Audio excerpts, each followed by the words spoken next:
Rolling up black windows once you go down. You must be crazy if you think that I'ma slow down. Don't wanna hear it talking shit from the drama. Keep it coming, I'ma send you to your mama. City में देख ही रहे हो आपकी काफ़ी nimble है bike.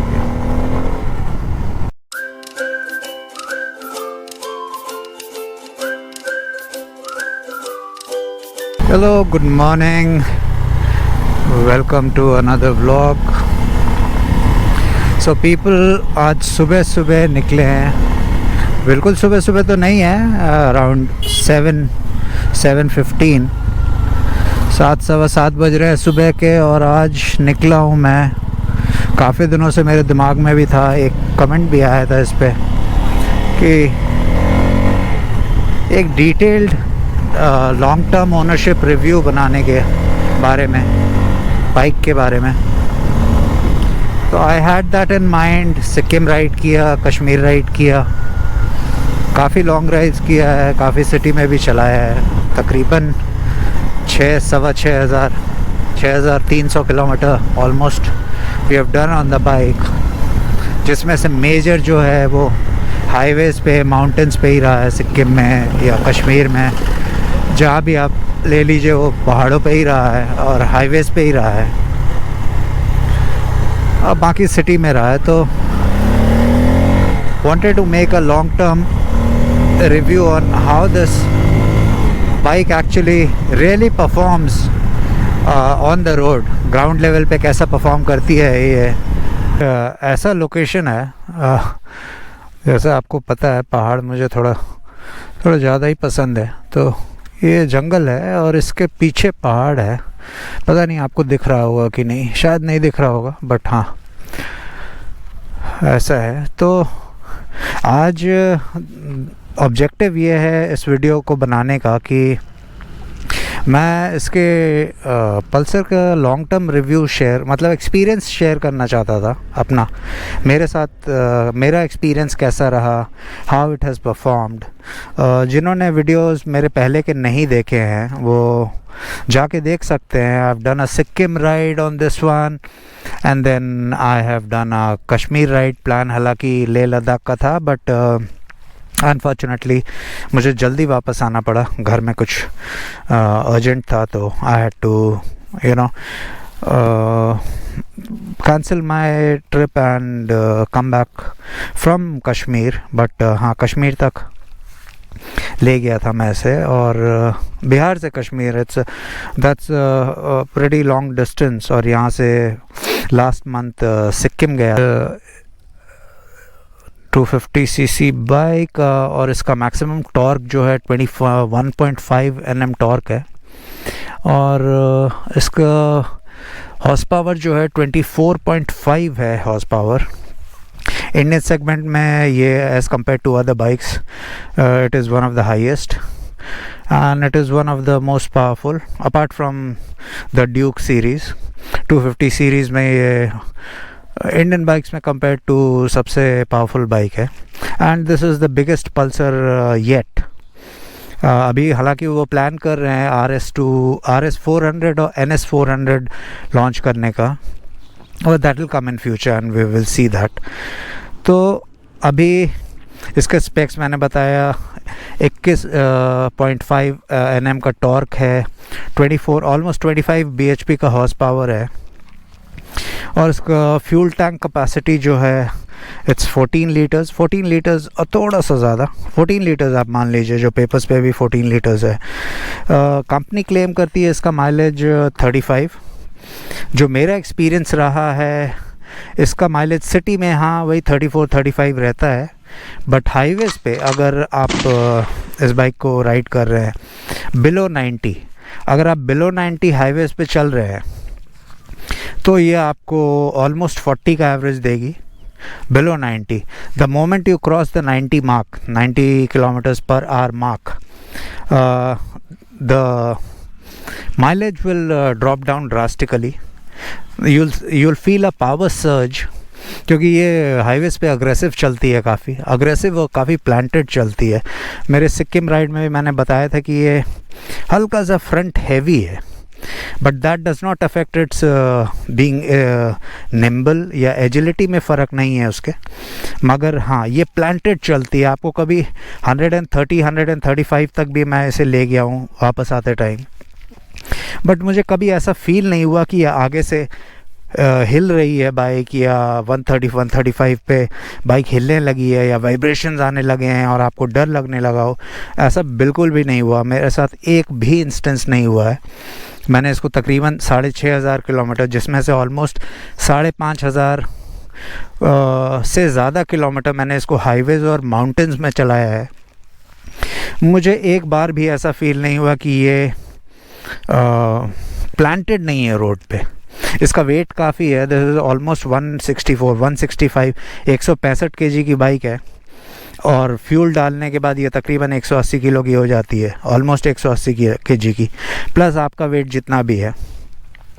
तो और ये फ्रंट है, ये जो फ्रंट हैवी है इसके इस शेप के कारण, तो नेकेड बाइक्स की तरह नहीं है ये। जो मैंने सुना है कि N250 जो इसका नेकेड वर्जन है, वो हाई स्पीड में वो आगे से यू विल फील कि ये काफ़ी लाइट फील कर रही है और वो बम्प्स कर रही है हाईवेज़ पे।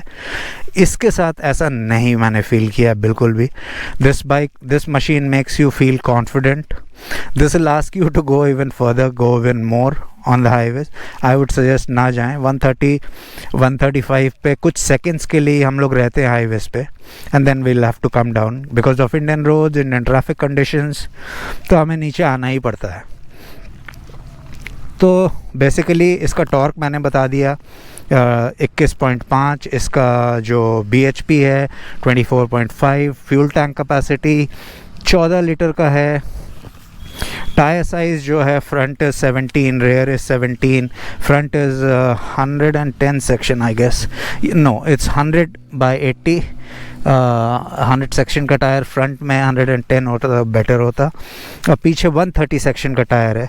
अगर पीछे 140 होता, हाँ मुझे इससे एक कंप्लेंट है कि ये जो टायर स्टॉक टायर्स MRF ज़ैपर देते हैं ये कंपनी वाले, ये सिटीज़ के लिए ठीक है, शॉर्ट राइड्स के लिए ठीक है, बट हाईवेज़ के लिए this is not appropriate, long rides के लिए। तो आई वुड सजेस्ट कि आप कोई डुअल स्पोर्ट टायर 140 सेक्शन का लगा लेंगे तो it will give you even more confidence थोड़ा लीनिंग वीनिंग के टाइम पे। हालांकि मैं ज़्यादा लीन वीन करता नहीं हूँ, ना रैश चलाता हूँ, बट हाँ हाईवेज़ के लिए इट इज़ सजेस्टेड कि आप अपने टायर्स जो है डुअल स्पोर्ट में चेंज करा लें, और 140 सेक्शन का लगाएंगे तो ये थोड़ा सा और ज़्यादा ग्रिप पकड़ के चलेगी। हालांकि वैसे ही ग्रिप ठीक है apart from the tyres. Braking जो है फ्रंट में आपको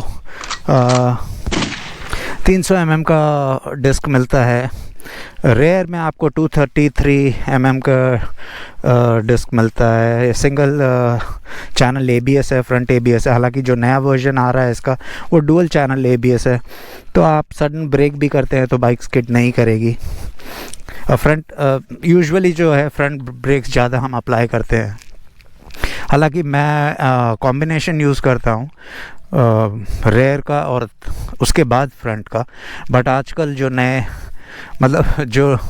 नए राइडर्स हैं they use the front part the more, तो जैसा आपको ठीक लगे, but as long as you can control the bike with ease तो कोई प्रॉब्लम नहीं है। तो सिंगल चैनल ABS है इसमें फ्रंट में, the tyre would not skid even if you brake, panic braking भी करते हैं आप रेन में या ग्रेवल पे, तो बाइक स्किड नहीं होगी। और इसका मैंने बताया ये प्लांटेड चलती है। एवरेज मैंने बताया आपको ये ऑलमोस्ट सिटी में 34-35 का एवरेज दे देती है। हाईवेज़ पे बिलो 90 ये 30 तो ऑलमोस्ट 39-40 का एवरेज दे देगी बिलो 90। लेकिन जहां आप इसको 90 से ऊपर लेके गए तो the mileage will drop down. और पीछे इसके शॉक अब्जॉर्बर्स जो है सिंगल शॉक अब्जॉर्बर है चैसी में, एंड स्पीड ट्रांसमिशन है इसका, 5 स्पीड गियर बॉक्स है। 6th गियर की देखिए, 6th गियर जो होता है क्रूजिंग के लिए होता है। मुझे एज सच एकदम नीड फील नहीं हुई, होता तो बहुत अच्छा होता, नहीं है तो उससे प्रॉब्लम नहीं हुई है मुझे। इंजन को थोड़ा और रेस्ट मिल जाता, लेकिन I think we are not the ones to worry about the engine. इसके इंजीनियर्स ने काफ़ी सोच समझ के डिज़ाइन किया होगा, और मैंने इसको तकरीबन 200-250 किलोमीटर तक मैंने कंटिन्यूसली राइड किया है, non stop, above 100 on the highways, and I did not feel any heating issue. मैंने पूरे दिन ऑलमोस्ट 850 हाँ, यहाँ से लखनऊ भी और वहाँ से फिर जम्मू भी, तो ऑलमोस्ट मैंने इसको 800-850 किलोमीटर पूरे दिन में कंटिन्यूसली चलाया है। मुझे हीटिंग इशू फील नहीं हुआ, बिल्कुल भी नहीं। तो आपको हीटिंग इशू फील नहीं होने वाला है इसमें। इसका हीट मैनेजमेंट काफ़ी अच्छा है। ऑयल कूल्ड इंजन है, लिक्विड कूल्ड इंजन नहीं है, ऑयल कूल्ड इंजन है। यहाँ आप देख रहे हैं ये जो छोटा सा रेडिएटर है, ये ऑयल रेडिएटर है जो कि ऑयल फ्लो करता है। Once you start the engine, the oil flows from the engine to this radiator, और जब बाइक चलती है तो यहाँ हवा लगती है, तो ऑयल जो है वो कूल होता रहता है। इसके अलावा डिस्क ब्रेक्स हैं दोनों साइड, फ्रंट एंड बैक, और इसकी सीट हाइट जो है वो 785 mm की है, तो जो शॉर्ट राइडर्स हैं उनको भी प्रॉब्लम नहीं होगी। आपके दोनों फीट जो हैं प्लांटेड होंगे। आई एम सॉरी, इस साइड धूप आ रही होगी, तो आपके फीट प्लांटेड होंगे दोनों साइड, तो उसमें प्रॉब्लम आपको नहीं आएगी कि आप बाइक मैनेज नहीं कर पा रहे हैं। 5 स्पीड गियर बॉक्स है, और ग्राउंड क्लियरेंस जो है इसका 165 mm है। मुझे तो कहीं प्रॉब्लम नहीं हुई, बैड रोड्स, पहाड़ों पे, हाईवेज़ पे मुझे तो अभी तक प्रॉब्लम नहीं हुई। थोड़ा सा हालांकि मैं केयरफुल भी रहता हूँ, लेकिन मुझे बिल्कुल भी प्रॉब्लम नहीं हुई इसमें, इसके ग्राउंड क्लियरेंस से। व्हील बेस जो है 1351 है, ground clearance 165, fuel capacity 14, curve wait जो है मैंने बताया 164 kgs का है। विद पेट्रोल ये ऑलमोस्ट 180 kgs की हो जाती है। टेल लाइट है, पूरा इसका जो लाइटिंग है वो टेल लाइट LED है, फ्रंट सारा LED है, इंडिकेटर्स LED हैं। ये आपके मिरर्स हैं जो कि फोल्डेबल हैं, स्विचेबल हैं, तो ये आप अपने सहूलियत के अनुसार खोल बंद कर सकते हैं इजीली। Pretty study. यहाँ पर अगर जो राइडिंग वगैरह करते हैं यहाँ पर एक माउंट भी लगा सकते हैं फ्रंट। और इसके व्हील टाइप्स जो हैं अलॉय हैं, लो फ्यूल वार्निंग लैम्प है इसमें, tyre type tubeless, trip meter digital, pass switch. तो ये कुछ बेसिक डिटेल्स हैं जो कि पेपर्स पे हैं, जो मैंने आपसे अभी शेयर किए। ये आपको पेपर्स पे बजाज क्लेम करता है। क्लेम क्या करता है, ये एक्चुअल है, फैक्ट है। बट ये एक्चुअली बाइक चलती कैसा है।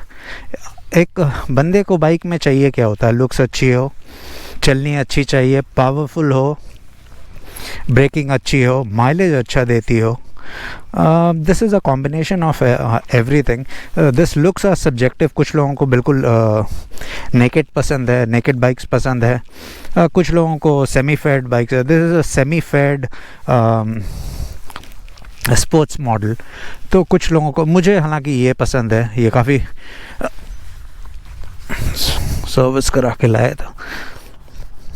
Bike lovers can relate to what I just did.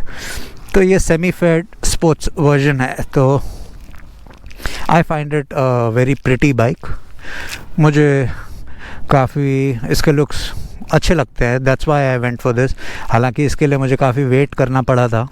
N250 was available 1 साल पहले जहाँ मैं रहता हूँ, लेकिन मैं N250 नहीं लेना चाहता था। I wanted to buy this one, और उसका मुझे फ़ायदा भी मिला है लॉन्ग राइड्स पे।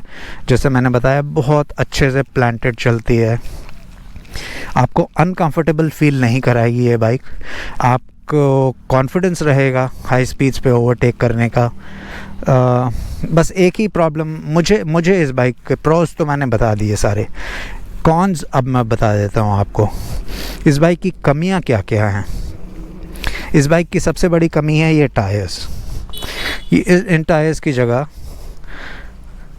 डुअल स्पोर्ट 140 सेक्शन का टायर होना चाहिए था। एक ये कमी है जो मुझे फील हुई। कश्मीर और सिक्किम राइड के बाद जो मैंने फ़ील किया।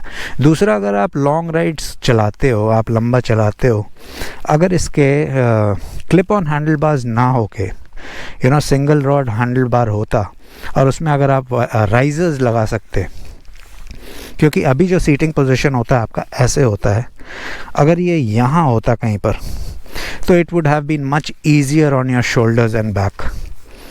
हालांकि मेरे एज सच कुछ मेजर पेन नहीं है, हाँ क्रैम्प्स है, क्योंकि आप अचानक ही ऑल ऑफ अ सडन 10 साल बाद उठ के आप 4000 किलोमीटर 15 दिन में चला लोगे तो क्रैम्प्स तो आएंगे। बट इसके हैंडल बार्स क्लिप ऑन्स ना हो के लॉन्ग राइड्स के लिए, सिटी के लिए this is absolutely fine, perfectly fine, लेकिन लॉन्ग राइड्स के लिए अगर इसके क्लिप ऑन हैंडल बार्स ना हो के सिंगल रॉड हैंडल बार होते तो बेटर होता लॉन्ग राइड्स के लिए। प्लस आप इसमें सैडल स्टे वगैरह लगा सकते हो अगर आप लॉन्ग राइड्स करना चाहते हो तो। इस पर मैंने नहीं लगाया बिकॉज सिर्फ मैं टेल बैग रखता हूँ। I can easily manage to tie the tail. ये मार्क्स आप देख रहे होगे, ये मार्क्स वही टेल बैग के बकल्स के हैं। आप यहाँ हार्नेस कर सकते हो या फिर आप यहाँ कर सकते हो। ये भी चैसी में ही माउंटेड है and this is pretty study, देख रहे होंगे आप, दिस इज़ वेरी स्टडी। तो यहाँ भी माउंट कर सकते हो। मैंने ये अभी तक उतारा नहीं है sari guard, I don't know why, but I think I will take this off some time soon. मैंने ऐसे ही रहने दिया, जैसी स्टॉक बाइक है वैसे ही रहने दिया है। और क्या शेयर करूँ आप लोगों से, मुझे मैसेज भी आया था YouTube के किसी वीडियो पे कि आप अपना ओनरशिप रिव्यू शेयर कर सकते हैं। There aren't too many about this bike on the internet. तो और ये मेरे दिमाग में भी काफ़ी दिनों से था that once I am done with my Kashmir ride I will share my experience of this bike with all of you guys. तो मोर और लेस ये मेरा एक्सपीरियंस रहा है। इंजन हीटिंग नहीं हुई है। ऑयल का, हाँ ऑयल का आपको ध्यान रखना पड़ेगा, क्योंकि आप जब सिटी में चलाते हो, आप 2000-3000 किलोमीटर सिटी में चलाते हो, 10 किलोमीटर 20 किलोमीटर 30 किलोमीटर हर रोज़, and then once you complete 3000 kilometres, तो इसके इंजन ऑयल पे फ़र्क नहीं पड़ता है क्वांटिटी में। लेकिन अगर आप कंटिन्यूसली एक हफ्ते तक रोज़ 500 600 700 800 किलोमीटर चला रहे हो तो इंजन ऑयल हीट होता है और द क्वांटिटी गोज़ लेस। तो मेरा सजेशन ये है, अगर आप लॉन्ग राइड्स, चाहे वो कोई भी बाइक हो, अगर आप लॉन्ग राइड्स पे जा रहे हैं तो before you start the ride every morning अपना टायर प्रेशर और इंजन ऑयल ज़रूर चेक करें। तो ये है कुछ मेरा observation and what else to share. Chain वगैरह में इशू नहीं आया, हालांकि 6-7 हज़ार किलोमीटर में मैंने एक बार चेन टाइट कराया, वो भी इस सर्विस में। अभी प्रॉब्ली 5th सर्विस था ये, अभी मैंने कल या परसों 5th सर्विस करवाया है। This is how the bike looks after the service after 6000 kilometres. हालांकि अच्छे से साफ़ नहीं है, अभी 2 दिन से धूल में ही पड़ी हुई थी, तो मैं आज सुबह ऐसे ही लेके आ गया। यहाँ पर मैंने फ़ोन माउंट किया हुआ है। ये मैंने एक्सटर्नल फॉग लाइट्स लगवाए हुए हैं, HJC क्री 60 वॉट्स लाइट है ये। एंड ये मुझे इन्होंने ही मेरी जान बचाई है कश्मीर में और सिक्किम में। जो इनके स्टॉक लाइट्स हैं वो सिटी के लिए ठीक है, लेकिन हाईवेज़ के लिए अप्रोप्रिएट इनफ नहीं है। और what else to share, I think more और less I have covered everything. इसका ऑडोमीटर ये रहा डिजिटल, और ये RPM एनालॉग का जो फील है। Odometer 6265 6265 kilometre. तो मोर और लेस यही है गाइज। हाँ, and in case you have any questions, if you want to know more about the bike, any particular questions that you have, comment section में आप मुझसे पूछ सकते हैं and I'll be gladly answering all your questions, जो मैं हमेशा करता हूँ। So that's it for today's vlog guys, and मैं अपना ये एक्सपीरियंस आप लोगों से शेयर करना चाहता था। तो that's it for today, and until then, keep watching, keep going, and just keep going. Thank you.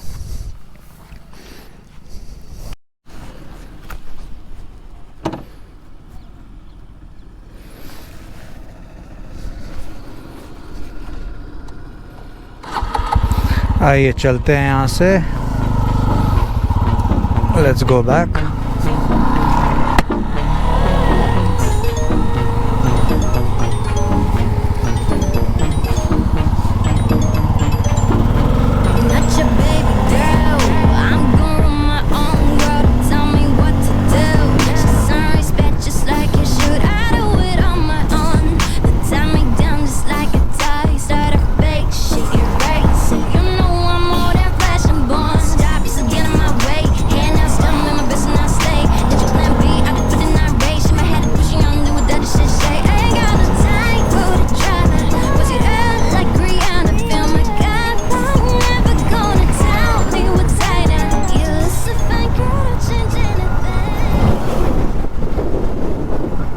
कुछ ऐसा लोकेशन है जहाँ पे मैं शूट कर रहा था. और कुछ एडिशन जो मैं बताना भूल गया था पीछे. आपको कहीं भी आप इस बाइक पे अंडर पावर्ड फील नहीं करेंगे. आई मीन आप कितना भी एलिवेशन हो, कितने भी पहाड़ हो, आपको अंडर पावर आप कभी इस बाइक पे ना हाईवे पे. I think 130-135 is enough speed. हालांकि टॉप स्पीड इसकी 135 नहीं है. It goes up till almost 147-148, almost 150. But मैंने इसको 135 तक चलाया है और तब भी I had enough room to pull more, जो कि मैंने नहीं किया क्योंकि ज़रूरत नहीं पड़ी. अंडर पावर मैंने कभी फील नहीं किया है ना. सिक्किम की चढ़ाई पे, सिक्किम की चढ़ाई आप लोग जानते हैं, जो नहीं जानते होंगे, सिक्किम की चढ़ाई बहुत ज़्यादा, बहुत एलिवेशन पे है और बहुत डेंजरस है. मसूरी उत्तराखंड की चढ़ाई कुछ भी नहीं है. हालांकि मैं मसूरी काफ़ी टाइम रहा हूँ अपने स्कूल टाइम में, तो वहाँ की चढ़ाई तो बिल्कुल भी कुछ भी नहीं है जैसे कि सिक्किम की चढ़ाई है, जो एक्चुअल पहाड़ है.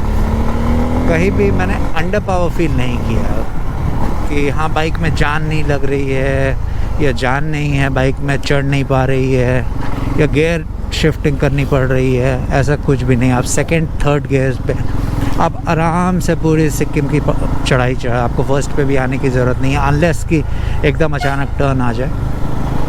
बट आराम से आप सेकंड और थर्ड गियर्स पे आप आराम से ऊपर सिक्किम की चढ़ाई चढ़ सकते हैं, कश्मीर चढ़ सकते हैं, फोर्थ गियर पे भी इनफैक्ट. और अंडर पावर मैंने कभी फ़ील नहीं किया. हाईवे पे भी कभी अंडर पावर फील नहीं किया कि मैं पुल नहीं कर पा रहा हूँ और बाकी गाड़ियाँ आगे निकल जा रही हैं. हालांकि उस चेज़ में मैं रहता नहीं हूँ, लेकिन हाईवेज़ पे जनरली आपको तेज़ चलना होता है in order to maintain your daily kilometre speed. तो मैंने वो कहीं भी फ़ील नहीं किया, हाईवेज़ पे भी नहीं किया कि गाड़ी में अब जान नहीं है या बाइक थक गई है. बिल्कुल ऐसा बिल्कुल भी नहीं हुआ है कि बाइक थक गई हो. मैंने 800-850 किलोमीटर चलाया है इसको continuously from Noida to Jammu से भी आगे रामबन, ऑलमोस्ट कश्मीर वहाँ से थोड़ा 70-80 किलोमीटर बॉर्डर रह रहा था.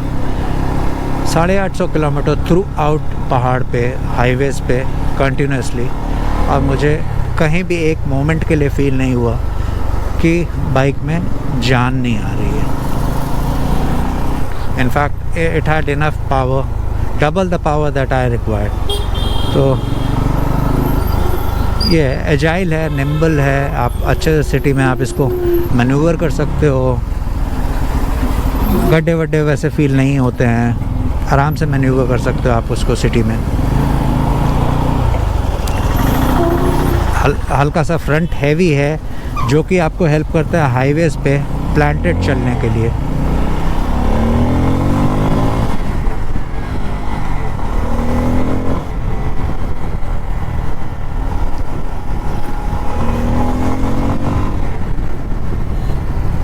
गए वापस शहर में. तो that is all I wanted to share. वहाँ मैं भूल गया था इसके पावर के बारे में, मैंने कैसा महसूस किया, क्योंकि मैं अपना एक्सपीरियंस आपसे शेयर करना चाहूँगा.